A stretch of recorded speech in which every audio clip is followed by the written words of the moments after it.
Many Westerners come to the Dharma because some calamity or tragedy that we experience forced us to seek answers outside of the traditions in which we were raised.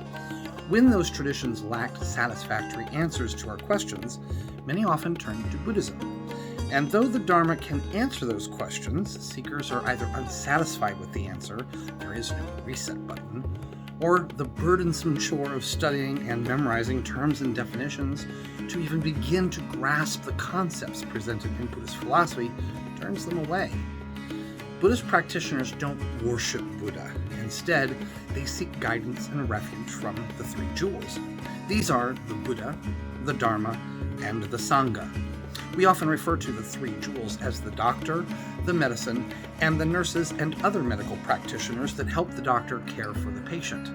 Often, the treatment prescribed by the doctor is lengthy and requires a change in diet and behavior in order to restore health to the patient. If we try to self-diagnose, we could end up harming ourselves further.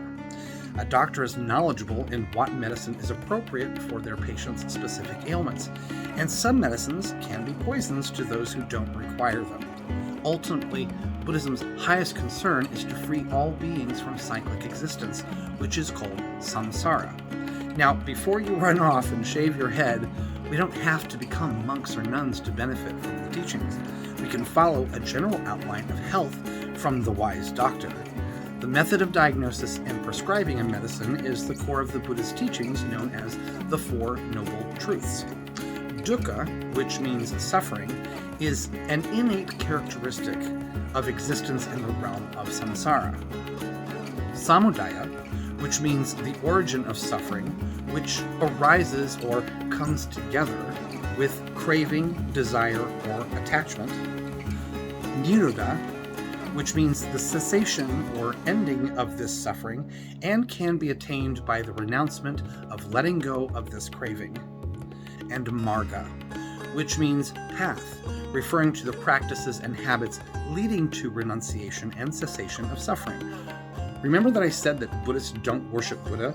He himself said that the only protection he can give is through his teachings. In Buddhism, blind faith is regarded very lowly. Faith as it is understood in Buddhism is of several types.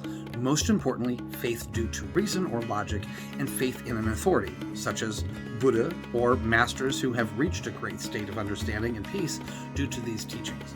So understand that when we talk about faith, or in a belief system in Buddhism, we're talking from that standpoint of having come to a logical, reasoned understanding, or because masters who we can trust to have our best interests in mind due to their compassion for us, and their wisdom that is devoted to the truth, explain it to us so that we can investigate for ourselves.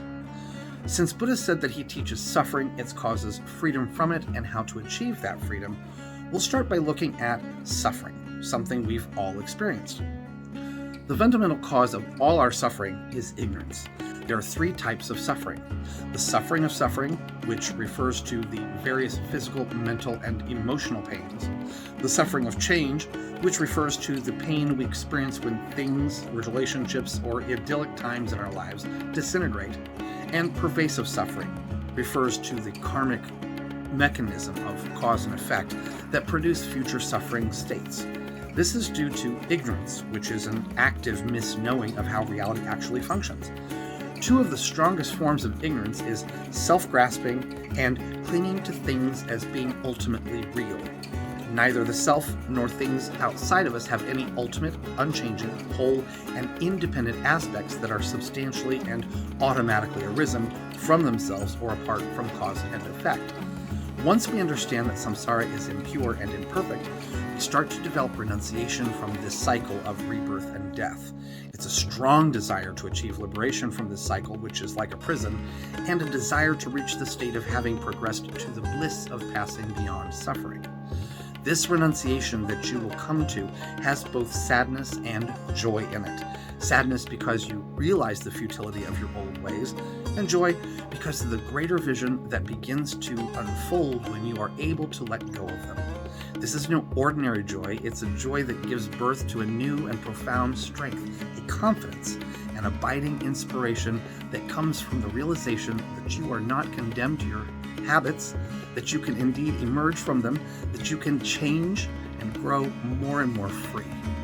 One practice to develop renunciation is called the 4 thoughts that turn the mind. These are the 4 contemplations that turn our mental and emotional proclivities away from samsara. 2 which turn the mind away from the concern of this life are the difficulty of finding the freedoms and advantages of a human birth and the impermanence of life. And 2 which turn the mind away from our attitudes and conduct with respect to future lives are contemplating the defects of samsara and understanding karma, which is a Sanskrit word for action and refers to cause and effect.